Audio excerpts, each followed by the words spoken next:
Bienvenidos al lugar de las mentes inquietas, donde exploramos el fascinante caos entre mentes y neuronas.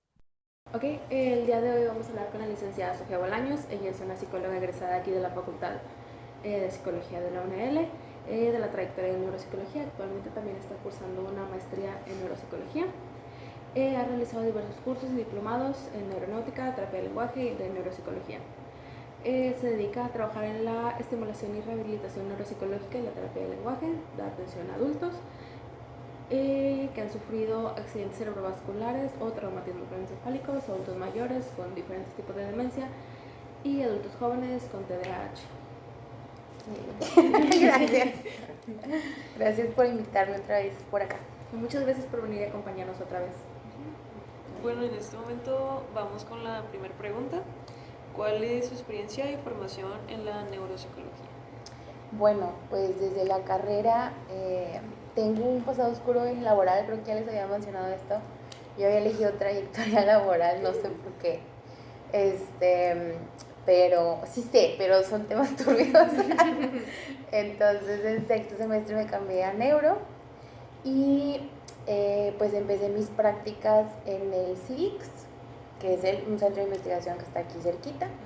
Y también estuve en la consulta 7 de neurología del HU, en el piso de neurovascular del mismo hospital y también en el departamento de geriatría, básicamente haciendo las mismas funciones: evaluación neuropsicológica, rehabilitación, estimulación y terapia del lenguaje.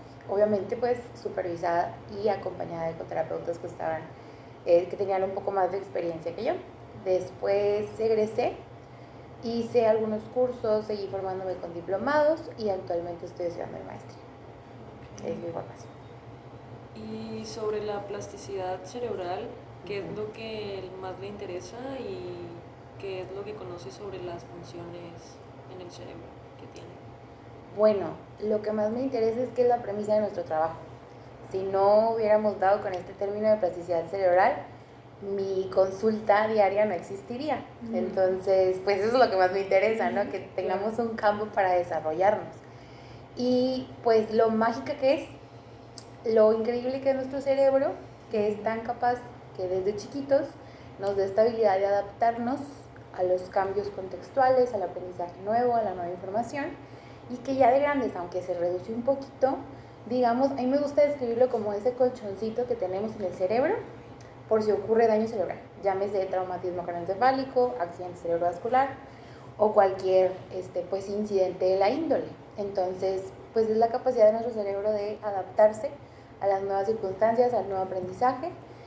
Y pues existen diferentes, pues no sé si tipos, pero categorías de la plasticidad cerebral. La neurogénesis, que hasta hace muy poquito, digo, ustedes son más jóvenes, tampoco estoy tan grande, tengo 26, pero yo recuerdo que hasta hace muy poco la gente creía que las neuronas no se regeneraban, o sea, que morían y que no nacían de nuevo, por llamarlo de una forma más coloquial.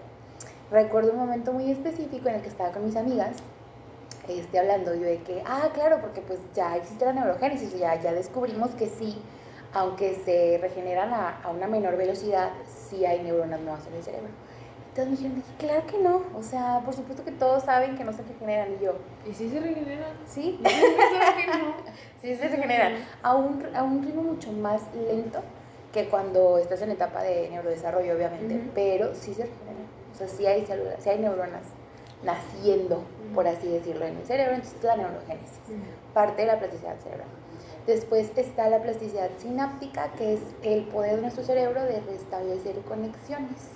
Esto lo utilizamos específicamente cuando hay un paciente que ha sufrido daño cerebral y pues nuestro trabajo es incitar estas nuevas conexiones para compensar las funciones que se dañaron en el accidente o en el incidente y que esta persona regrese a su vida diaria tan funcional como pueda. Y pues básicamente. Y hablando justo de esto que dice de cómo nos ayuda a adaptarnos y cambiar y esas cosas, ¿cuáles son los principales mecanismos de plasticidad cerebral que permiten justamente al cerebro poder adaptarse a nuevas situaciones? Bueno, pues son los que les mencioné. La neurogénesis, la generación de nuevas neuronas, la plasticidad sináptica, que es esta capacidad de hacer conexiones en el cerebro, Y bueno, obviamente sabemos que hay factores, algunos factores que influyen a la plasticidad, factores como experiencia, el aprendizaje, pero ¿podría contarnos cómo influyen la experiencia y el aprendizaje específicamente en la plasticidad? Bueno, pues es como, digamos, se da el aprendizaje en sí. Es decir, está encargada de cuando entra información nueva al cerebro, la codifica y después la evoca. Entonces, es algo que estamos utilizando desde que somos muy chiquitos. Obviamente, cuando somos más pequeños, la plasticidad es mucho mayor, muchísimo mayor que cuando vamos creciendo. Por eso, pues la etapa escolar es muy importante. También en los idiomas, obviamente va a ser mucho más fácil que alguien aprenda un idioma nuevo cuando es pequeño, justo por el tema de la plasticidad. Y este principio lo podemos seguir con todo. Es mucho más fácil que el cerebro se adapte cuando eres joven o más pequeño a cuando ya entras a una etapa de adultez. Pero sí son los mismos principios. Digamos que lo que nos ayuda a hacer es a permitir que la información entre, se codifique y que después la podamos evocar. Y eso a su vez consolida el proceso de aprendizaje conforme vamos creciendo. Que entonces no sería tal cual como un factor que lo afecte, sino un factor que pues, lo suscita, gracias, lo suscita, sí, mejor dicho.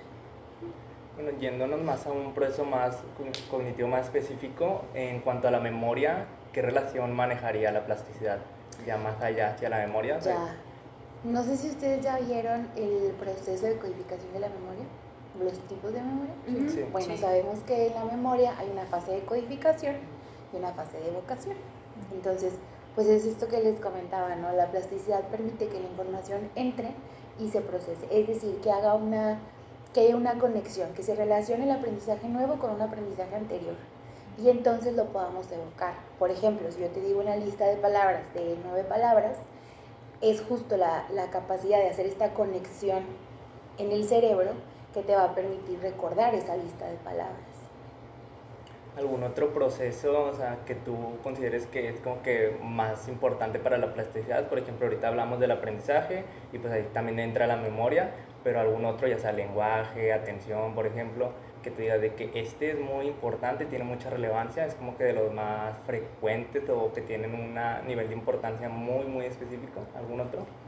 Realmente, hablando de procesos principales cerebrales que son atención, memoria, funciones ejecutivas y lenguaje, digamos que la plasticidad es algo que está presente en el cerebro y que es parte de todos esos procesos. O sea, vaya, no es como que sea más importante en un proceso que otro, pero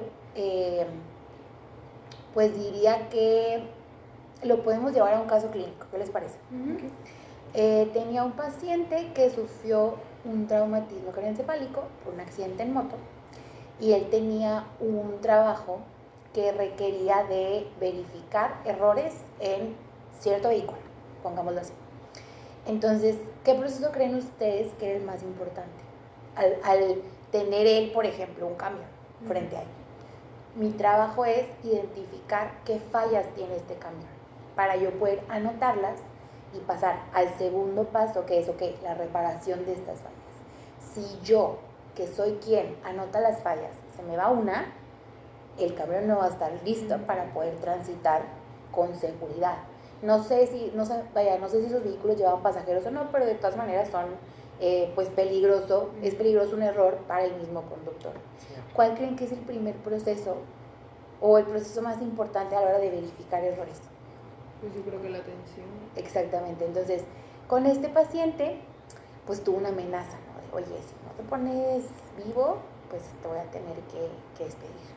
Entonces era una persona en una edad adulta tipo 40 años, entonces aún con vida laboral, que como hombre contextualmente era la cabeza de la familia, entonces para él era muy importante conservar su trabajo, aparte que era digamos que un ingreso económico bastante considerable. Entonces, usando el principio de la plasticidad cerebral, pasó por un periodo de estimulación, rehabilitación cognitiva, más específicamente, en el que rehabilitamos el proceso de atención y funciones ejecutivas que se encontraban con déficits en su evaluación inicial, con una serie de actividades que, bueno, fueron 2 sesiones por semana por un periodo de 6 meses. Este caso en específico me dio mucho gusto porque la teoría dice que para rehabilitar un proceso, si hay buen apego al tratamiento y si todos los factores importantes están en orden, nos llevamos de 6 a 8 meses. Entonces ese paciente pasó 6 meses en consulta, hicimos actividades que justo incitaban esta reconexión en el cerebro, estas nuevas conexiones en el cerebro, y pudo volver a sus actividades diarias. Entonces, pues es que está en todo, me explico, pero dependiendo del caso específico es en el que tú te vas a concentrar. Okay. Decías sobre actividades a la hora de pues, estar realizando la rehabilitación. Aquí las actividades también se pueden llegar a manejar como físicas. Por ejemplo, el ejercicio físico también tiene una relación con la plasticidad. Sí, sí tiene relación. La incita y la suscita no es mi área. Hay rehabilitadores físicos que se encargan de esto. Yo me encargo de la rehabilitación y estimulación cognitiva. Sin embargo, por ejemplo, más específicamente, este paciente no tenía daño motor, pero más específicamente en diagnósticos como afasias, que suele haber en hemiplegia, es muy importante que tengan una buena rehabilitación física porque digamos que esa energía que está usando el cerebro para moverse, si el daño motor es cada vez menos o se rehabilita cada vez más, voy a poder tomar de esa energía que sobra, por así decirlo, para la rehabilitación cognitiva. Pero el cerebro se concentra en lo físico primero porque es lo que nos va a dar la supervivencia o la movilidad, lo más urgente en ese sentido. Entonces, es muy importante el componente físico y también para tener buenos mecanismos de plasticidad, pues se recomienda ejercicio físico. Pero ojo, no es practicar tenis todos los días ni ir al gimnasio 2 horas. Es una caminata diaria de 15 a 30 minutos. A veces pensamos que la gente que es activa físicamente es aquella que va al gym 4 horas y se ve súper musculosa, cuando no. El ejercicio físico es simplemente movernos de 15 a 30 minutos diarios y pues con eso tenemos.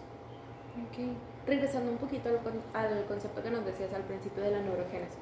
Es un poco sorprendente enterarnos de esto porque a nosotros en nuestros primeros semestres nos mencionan particularmente que lo que generamos, las neuronas que generamos de niños, de pequeños, son todas las que vas a tener por el resto de tu vida. Y si mueren, ya no va a haber otra regeneración. O sea, todavía lo vemos hasta, creo que 3er semestre. Entonces, ¿dirías que hay alguna otra diferencia entre la plasticidad cerebral de un niño y de un adulto? Sí, es abismal la diferencia. Por ejemplo, si un niño sufre un accidente, digamos cae de un tercer piso, ese niño va a tener, esto es un estimado, ¿verdad? No dice la teoría dice 70 puntos, no sé qué, pero digamos que va a tener mucho mayor porcentaje de rehabilitarse. Que no podemos ir a rehabilitar porque no sé qué edad tenga, entonces no sé qué procesos ya estén consolidados, pero digamos que va a tener un mejor pronóstico que una persona adulta teniendo el mismo tipo de accidente, hablando de lo cognitivo. Entonces, la diferencia en la plasticidad cerebral de un niño a un adulto es muchísima, por lo mismo que nos dicen. O sea, sí entiendo que nos digan, ¿sabes qué? Es que las neuronas con las que naces son las que te vas a quedar y si se mueren, pues ya no hay nuevas. Es que se muere una y la otra nace, vamos a ponerlo en una analogía, 7 años después. O sea, esto no es un dato verídico, pero es para que dimensionemos cuánto se tarda en dar la neurogénesis y a qué escala. ¿Me explico? O sea, digamos que por 30 que se mueren nace una. ¿Ok? Sí, lo tenemos que poner como para dimensionar qué tan diferente es la plasticidad cerebral de un niño a un adulto. Sí, es verdad. ¿Y cuál es el impacto que tiene el envejecimiento en la plasticidad cerebral y cómo podemos mitigar un poquito este efecto? Pues igual lo que les comentaba, obviamente conforme vamos ganando años, no me gusta como que relacionar el crecer con hacerte viejito o perder algo, ¿no? Pero conforme vamos ganando años y experiencia, es mucha menor la plasticidad cerebral. ¿Qué podemos hacer? Hay un concepto que creo que igual en el episodio pasado les conté, pero se llama reserva cognitiva y es igual. Una persona con más reserva cognitiva va a sufrir menos daño o menos impacto si ocurre algún accidente que daña el cerebro, es decir, si tiene daño cerebral. ¿Y cómo podemos, digamos que, pues acrecentar nuestra reserva cognitiva? Hay 5 factores muy específicos. Tiene mucho que ver la escolaridad, Y en este tema tengo mucho cuidado porque no quiero ser capacitista. No significa que yo esté diciendo que las personas no escolarizadas no tengan plasticidad cerebral, sí la tienen, pero una manera de tener más plasticidad cerebral es estudiando. Entonces, entre más años de escolaridad tengas, mejor. Incluyen cursos, que creo que cada curso te da como 6 meses de escolaridad, carreras truncas, porque también fueron pues un proceso escolar no escolarizado. También tiene mucho que ver los idiomas, aprender nuevos idiomas, tener pasatiempos que no tengan nada que ver con lo que haces en el día a día, o sea, como en tu trabajo, en este caso ustedes que son estudiantes, pues tener pasatiempos que no tengan nada que ver con estudiar. Y también el aprender a tocar instrumentos, aumenta tu reserva cognitiva. Y las actividades cognitivas generales, hoy por hoy hay muchas aplicaciones en el celular, o los típicos sudokus, sopas de letras, etc. A veces pensamos que estas actividades son exclusivas para un sector tipo adultos mayores, pero no, nosotros también tenemos que estarlo haciendo, específicamente después de los 30 años, hay que hacerlas con mayor ímpetu. Y en general toda actividad que te haga decir, a ver, no entiendo esto, no sé cómo hacerlo, quiero aprender a hacerlo, eso está estimulando tu cerebro. Y por ende está aumentando tu reserva cognitiva. Y por ende está conservando tu plasticidad cerebral. Okay. Y bueno, volviendo un poco, hablando de lesiones cerebrales, ¿qué rol tendría la plasticidad cerebral dentro de...? Todo, como les decía, el hecho de que yo tenga una práctica, hoy por hoy, que yo me pueda sentar frente a un paciente y decirle, tuviste un accidente cerebrovascular, tuviste un traumatismo craneoencefálico, tienes un diagnóstico de afasia, pero teniendo tus 2 sesiones a la semana, haciendo actividades y teniendo un buen apego a tu tratamiento, y si tu contexto también lo facilita, vas a poder recuperarte tanto por ciento. Ese es el rol que tiene la plasticidad cerebral después del daño cerebral. Hay una curva de recuperación espontánea, primero a 3 meses, que es cuando el cerebro, tan maravilloso como es, se recupera por sí solo.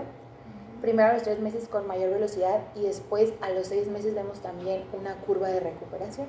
Entonces, si tú pasas, que obviamente espero que nunca pase, por algún accidente o tienes algún accidente, hay que tener en cuenta estos tiempos. Es decir, si tú puedes recibir rehabilitación, terapia, a partir de que te dan de alta del hospital, pues qué mejor, porque nos podemos beneficiar de esta curva de recuperación. Pero es justo la plasticidad cerebral la que nos permite la curva de recuperación de 3 a 6 meses. Y es justo la plasticidad cerebral el principio por el cual los neuropsicólogos que se dedican al ámbito clínico, es decir, a ver pacientes, trabajan. Okay. Y hablando sobre esto también, ¿algún avance que conozcas sobre la plasticidad cerebral nuevo? Pues obviamente hay avances que tenemos ya desde algunos años, por ejemplo la resonancia magnética, que nos permite ver cómo se está conectando el cerebro en tiempo real, qué conexiones está utilizando. Es un instrumento súper clásico, pero no sé si escucharon de la neurona Jennifer Aniston, que básicamente fue un estudio en el que a varios participantes se les presentó una... Jennifer Aniston es la de Friends, sí, que hace de Rachel. Es que bueno, sé qué series de ahora. Me siento muy viejita, pero bueno. Ok, entonces Rachel, ¿no? A la gente le ponían una foto de Jennifer Aniston y estaban al mismo tiempo haciendo estudios de neuroimagen en su cerebro. Y se dieron cuenta que se suscitaba una conexión cada vez que las personas, en un área específica del cerebro, cada vez que las personas veían a Jennifer Aniston. No saben por qué. A lo mejor es muy guapa, la verdad. Sí, no, a lo mejor sí es muy guapa. Sí. Entonces, no sé si la gente era porque pues, es guapísima y es súper linda y es amable, ¿no? Y entonces se genera esa conexión. Pero justo ese tipo de avances pues se dieron gracias a la neuroimagen, a estudios como la resonancia magnética y la tomografía PET. Pero más recientemente, en el diagnóstico de afasia específicamente, lo último que vi fue como estimulación transcranial, en la que se estimulan diferentes áreas del cerebro en espera de que eso ayude al proceso de terapia de lenguaje, rehabilitación del lenguaje. Aún no leo qué resultados tuvo, entonces no les podría decir de la 100% sobre la eficacia, pero se está haciendo eso en pacientes con diferentes diagnósticos de afasia. Recordemos que los diagnósticos de afasia son amplios, hay muchos tipos de afasia. Hay afasias que sí se van a beneficiar de ese tipo de tratamientos y afasias que no. Por ejemplo, una afasia nómica en la que lo único que afecta es que la persona no puede llamar los objetos a su alrededor por su nombre, pues no hay razón, ¿verdad?, por la cual implementar esta técnica. Pero en una afasia, no sé, una afasia transcortical motora en la que diferentes componentes del lenguaje se ven afectados y el habla no es fluida y sí está muy comprometido el discurso, pues sí se van a beneficiar de este tipo de tratamientos que suscitan la conexión neuronal. Bueno, ahora con esta introducción larguísima y ahora que ya todos sabemos un poco más de la plasticidad, ya queremos entrar un poco más en pues, su ámbito laboral y queríamos ver si nos podía platicar como alguna experiencia que usted haya tenido como con algún paciente o algún caso que haya tratado que tenga que ver con la plasticidad. Bueno, ya vimos que la plasticidad es la base de todo. Sí, está en todo. Pero si nos podría platicar alguna experiencia. Ok. ¿Qué les podría platicar? Ok, sí, tengo un caso. Fue un caso de un doctor médico y doctor de doctorado, o sea, estudió medicina y aparte hizo su doctorado. Él se dedicaba a cierta especialidad, digo, obviamente cuidando mucho la confidencialidad de los pacientes, se dedicaba a un área muy específica, una especialidad muy exacta de la medicina, y él tuvo un accidente cerebrovascular. Pero esta persona, pues se imaginarán la reserva cognitiva que tenía. Era una persona con muchos años de escolaridad, que constantemente, la lectura también es muy importante, leía, aprendía a tocar instrumentos, tenía pasatiempos, tenía hobbies, le encantaba cocinar, se daba el tiempo de hacerlos. Obviamente, dentro de su privilegio, sabemos que la medicina a la larga te da un nivel de vida bastante cómodo, entonces él tenía la posibilidad de dedicarse a diferentes hobbies. Sabía, creo que 3, 4 idiomas, o sea, tenía mucha reserva cognitiva.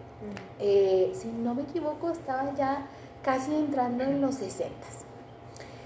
Y su diagnóstico tras el accidente cerebrovascular fue una afasia anómica. Entonces, digamos que la afasia anómica, el resto de los diagnósticos de tipos de afasias se rehabilitan para llegar a una afasia anómica. O sea, esa es la epítome, digamos, de la terapia del lenguaje. Lo que buscamos es llegar al diagnóstico de afasia anómica después de pasar por una serie de diagnósticos, ¿ok? Entonces, después de que se rehabilita, buscamos llegar a una afasia anómica. Entonces, el único daño que tenía era eso, que no quiero minimizar su sentir, obviamente se sentía súper frustrado y sí, digamos que el daño en el componente de denominación sí influía en su vida diaria, obviamente en sus exposiciones, tenía exposiciones todos los lunes con estudiantes, entonces imagínense que el doctor se trabe, ¿cierto? O sea, es algo incómodo, entonces no quiero minimizar su sentir, sin embargo, en nuestro ámbito una fase anómica te fue bien dentro del daño, ¿ok? Entonces, es un claro ejemplo de la reserva cognitiva y el papel que tiene en la plasticidad cerebral. Su cerebro fue tan plástico que a pesar de tener un accidente cerebrovascular, que fue pues grave, es grave, cualquier accidente cerebrovascular, solamente hubo una fase anómica. Y esto es porque esta persona pues tenía buenos hábitos, cultivó su reserva cognitiva, es un claro ejemplo de... Pues tal cual hacía todas las recomendaciones que nos dio ahorita, todo, o sea, sin darse cuenta, obviamente él no era consciente de ello, pero sí era una persona que no tomaba, no fumaba, hacía caminadora, un ejercicio ligero día con día, y pues obviamente no deseo que nadie pase por un accidente cerebrovascular. Repito, lo que pasó fue algo fuerte para él, fue grave, sin embargo no se vio el mismo daño cerebral que si hubiera visto en una persona con menor reserva cognitiva. Pudo haber sido peor. Pudo haber sido mucho peor. Entonces, por esa parte, sí se lo expresé y sí le hice saber de que, ok, yo entiendo que tenemos este reto, pero vamos a trabajar juntos para poder, pues trabajarlo tanto como podamos, pero sí, ahí la plasticidad cerebral sí hizo un súper buen trabajo. ¿Y qué fue lo que le impulsó a usted a trabajar con... Es que ya no quiero decir con la plasticidad porque ya otra vez es la base de todas las cosas. Como los artículos. Sí, pero ¿qué fue lo que la motivó? Pues realmente no es como que yo diga, voy a trabajar con plasticidad cerebral, porque pues no. Pero me adentré en la neuropsicología, me adentré en el ámbito clínico de la neuropsicología, y pues es el principio de la rehabilitación y la estimulación neuropsicológica. Entonces, digamos que mis decisiones me llevaron a trabajar con plasticidad cerebral, pero no trabajo con niños, que es donde más vemos la plasticidad plasticidad, cerebral. ¿Sí? No trabajo con niños, es una población muy específica que en lo personal pues no creo tener las habilidades correctas para manejarla de una buena manera. Soy muy exigente con mi práctica, entonces digo, pues no. Pero igual si en algún futuro invitan a alguien que trabaje con niños y plasticidad cerebral, les puedo hablar un poquito más sobre la plasticidad cerebral en una etapa tan temprana, que es maravilloso. Pero lo que me llevó pues fue eso, dedicarme a la neuroclínica. Yo siempre dije que no iba a haber pacientes, que no me gustaba la clínica, pero la vida, o sea, no sé, mi proceso fue muy de la vida me eligió, no sé, suena bien romántico, pero así fue, o sea, no, ¿cómo les explico? Cuando me cambié a neuro, me cambié sin saber nada, empecé a saber de pruebas, empecé a saber es que imagínense que la neuropsicología tiene esta habilidad de poder decirte en qué parte del cerebro está el daño, aplicarlo en unas actividades. O sea, a mí se me hace eso mágico, se me hace increíble, creo que es lo que más me motiva. Sí estoy muy centrada en la prevención de accidentes cerebrovasculares, en decirle a la gente cómo puede cultivar su reserva cognitiva y qué tan importante es. Pero, pues sí, digamos que no es como que, ay, me emociona muchísimo trabajar con plasticidad cerebral. Me impresiona mucho la plasticidad cerebral, es lo que me permite tener la práctica, pero en sí lo que me atrajo fue pues el trato con pacientes, el poder ser de ayuda para alguien que estaba pasando por un momento tan sensible y el querer entender nuestro cerebro. Es que esto suena como que, ay, estudié psicología para ayudar. No, o sea, no quiero que suene así. Pero esta necesidad de entender cómo funciona nuestro cerebro para poder decirle a alguien, tranquilo, vamos a trabajar en esto. Me gusta mucho el hecho de que no todo está perdido. Aún hay muchas cosas que hacer, o sea, como que no te rindas aún rendido. Entonces, creo que eso fue más que nada personalmente lo que me motivó, el poder decir, ¿sabes qué? Yo sé que ahorita está difícil, pero hay algo que puedes hacer que se llama terapia neuropsicológica y que te puede servir para esto y cuya premisa es la plasticidad cerebral. No premisa, pero cuyo principio es la plasticidad cerebral. Bueno, ya yéndonos más así como decías de que al principio tal vez no era como que la idea de irte a plasticidad exactamente, ni a ver pacientes, pero después de empezar a ver de que consultas y ¿qué te brindó de experiencia? O sea, ¿qué importancia viste en lo que vienen siendo de que para los trastornos neurológicos, terapéuticos, qué importancia brindó? O sea, así ya más personalmente, que diga de que no, pues yo creo que lo más importante para este ámbito de lo que vienen siendo trastornos neurológicos es esto, o sea, ¿qué contraste, por así decirlo? Pues yo creo que lo más importante después de recibir un diagnóstico es la psicoeducación. Porque a veces como profesional de la salud, y yo caigo en ello, como ya sabemos todo esto, no lo explicamos con tanto ímpetu como una persona que lo acaba de leer ayer en un artículo, ¿no? O sea, que lo está compartiendo apenas con sus amigos, que oye, es que sabías que esto. Entonces, y digo, mi práctica todavía es pequeñita, llevo muy poquitos años viendo pacientes, pero dentro de lo que he visto, lo más importante es la psicoeducación, explicarle realmente a tu paciente cuál es su diagnóstico, procurando ser profesional, utilizando los tecnicismos necesarios y un lenguaje amable para que él lo pueda entender. Esto no se trata de infantilizar tu discurso o explicar con peras y manzanas, no, son dos adultos compartiendo pues un diagnóstico, ¿no? Pero el explicar con palabras entendibles qué está pasando en el cerebro es súper importante. ¿Por qué? Porque el paciente con mejor pronóstico es el paciente que es más consciente de su déficit. Entonces, si un paciente no es consciente del déficit, va a ser muy difícil que tenga un proceso terapéutico pues óptimo, digámoslo así, o que llegue a ese punto de rehabilitación máximo que podemos trabajar en sesión. Entonces, es importante que el paciente entienda, sin hacerlo sentir mal, o sea, es algo difícil, ¿no? No lo hagas sentir mal, pero hazlo consciente del déficit y dale también una solución.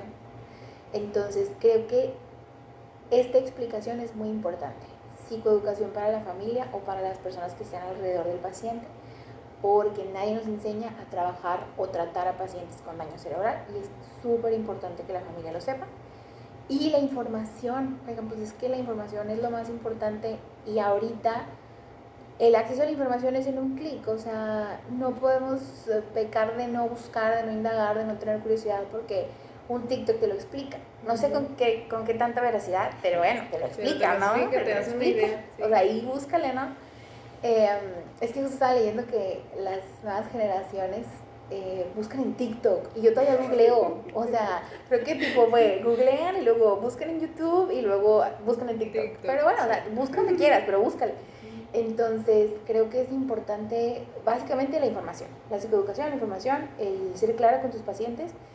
Y en cuanto a la plasticidad cerebral, pues, a ver, conocerla a profundidad antes de enfrentarte a un escenario de pacientes. Tener pacientes es un privilegio y lo mínimo que podemos hacer es estar plenamente informados de lo que vamos a hacer. Y yéndonos más, bueno, justamente en este ámbito del paciente, en la rehabilitación, o sea, ¿tú cómo implementas toda esta información que hemos visto, o sea, más personalmente en la rehabilitación? Pues justo esto creo que, o sea, me interesa, hago a veces como presentacioncitas de psicoeducación para mis pacientes y digo, bueno, vamos a tomar los primeros 25 minutos de mi sesión para explicarte qué está pasando en tu cerebro. Y eso, obviamente no con todos los pacientes, muchos pacientes dicen, no quiero saber, u otros son de ¿qué me estás explicando tú? Es que trabajo con adultos y más con adultos mayores, entonces van a decir, esta niña que me quiere explicar, ¿qué me va a decir? Y no, yo siempre digo, yo no les tengo que enseñar nada, yo les doy herramientas y aprendo de ustedes, o sea, no es un tema de superioridad intelectual, eso no jamás, sino que, a ver, yo sé qué está pasando en tu cerebro, puedo hipotetizar muy exactamente qué está pasando, entonces te comparto qué está pasando para que tú también lo puedas entender y sobre todo para que tengas esa tranquilidad de, entonces vamos a hacer esto porque esto, ¿no? Entonces, importante hacer eso, importante comprender lo que estás haciendo con tu paciente, importante que tus actividades sean personalizadas, eso también es súper importante, que sepas en qué ámbito se desarrolla tu paciente para que las actividades puedan ser tan ecológicas como puedan serlo. Y qué más, pues no sé, creo que a veces como estudiantes tenemos esta de, ¿cómo voy a aplicar todo lo que sé ahora como en mi práctica? O sales y dices, no sé nada, pero luego descubres que sí sabes, luego descubres que sí se te quedaron varias clases, sí se te quedaron varias lecturas, sí sabes. Entonces, también en la práctica seguimos aprendiendo siempre, seguirse actualizando y seguir teniendo como objetivo el progreso de tus pacientes y los objetivos muy claros. Creo que esa es la forma en la que empleo todo lo que platicamos con mis pacientes. Bueno, pues muchísimas gracias, creo que eso ya sería todo. Si ya no hay más preguntas de parte de mis compañeros, me gustaría agradecerte mucho por haber acompañado. Claro. Por habernos informado bastante, porque yo creo que todos aprendimos bastante hoy. Bueno. Sí. Muchísimas gracias por su tiempo y por compartirnos pues todo lo que saben. No, ustedes felicidades por tener curiosidad y pues gracias por la invitación. Muchas gracias.